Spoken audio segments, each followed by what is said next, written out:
ہمارے ہاں بڑے بڑے سمجھدار لوگ نفسیاتی ہو جاتے ہیں، بڑی بڑی سمجھدار خواتین نفسیاتی ہو جاتی ہیں۔ میری ساس باتیں کرتی ہے، میری نند باتیں کرتی ہے، مجھے فلانا باتیں کرتا ہے، مجھے فلانا۔ بھائی باتیں، جس کے منہ میں زبان ہے اس نے بات تو کرنی ہے۔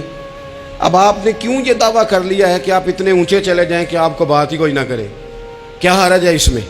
اگر کوئی آپ کو بات کر دے تو کیا ہیں ہم؟ کسی نے کر لی تو پھر کیا ہوا؟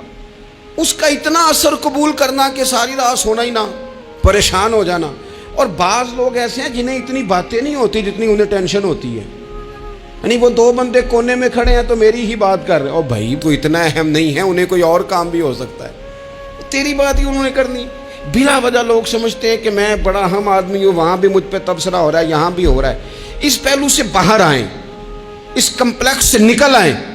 ابن حزم کہتے ہیں کہ مصر میں ایک تاجر بڑا کامیاب ہو گیا تھا، بڑا کامیاب تاجر ہو گیا۔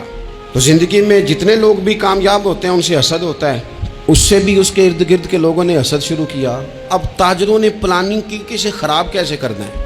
وہ ایک دن اپنے گھر سے نکلا، سفید کرتا سفید پگڑی باندھ کے باہر۔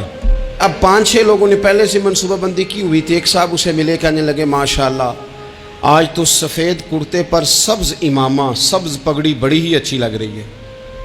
تو ہنس کے کہنے لگا لگتا ہے آپ سو کے اٹھ کے آئے ہیں، پگڑی تو میری سفید ہے۔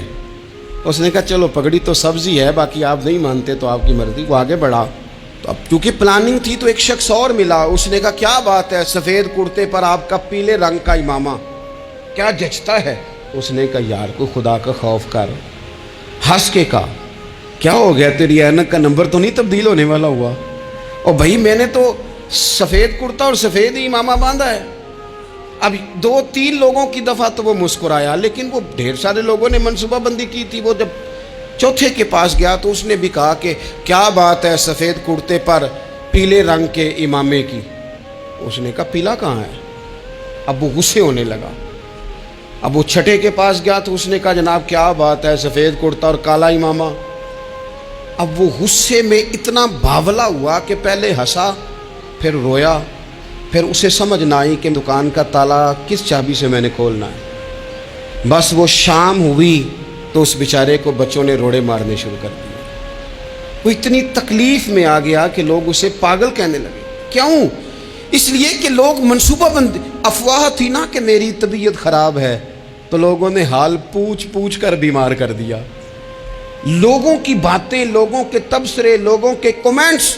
بولے امام شافعی، امام شافعی فرمانے لگے لوگوں کی باتیں پتھروں کی طرح ہوتی ہیں، یہ روڑوں کی طرح ہوتی ہیں، اگر انہیں کمر کے اوپر رکھ لو گے نا تو یہ تمہاری کمر توڑ دیں گی، اور اگر تم ان کو اپنے پیروں کے نیچے رکھ لو گے تو تمہارا قد اونچا ہو جائے گا۔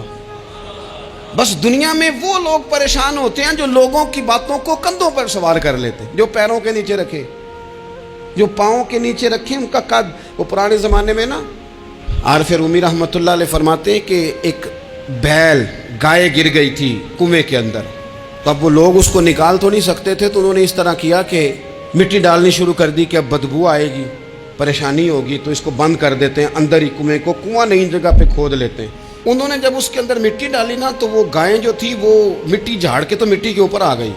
انہوں نے پھر مٹی ڈالی تو وہ تھوڑی اور اوپر آ گئی، اور مٹی ڈالی تو اور وہ مٹی ڈالتے گئے اور گائیں وہاں سے کنویں سے باہر آ گئی۔ لوگوں نے دفن کرنا چاہا، وہ باہر نکل آئی۔ اور میرے بھائی لوگ بھی اپنی باتوں میں دفن کرنا چاہتے ہیں، لیکن یاد رکھنا جو چمکنے والے تھے وہ چمکتے ہی رہے، جن کو اللہ نے عزت دی تھی ان کی گھٹائی کوئی نہیں سکا۔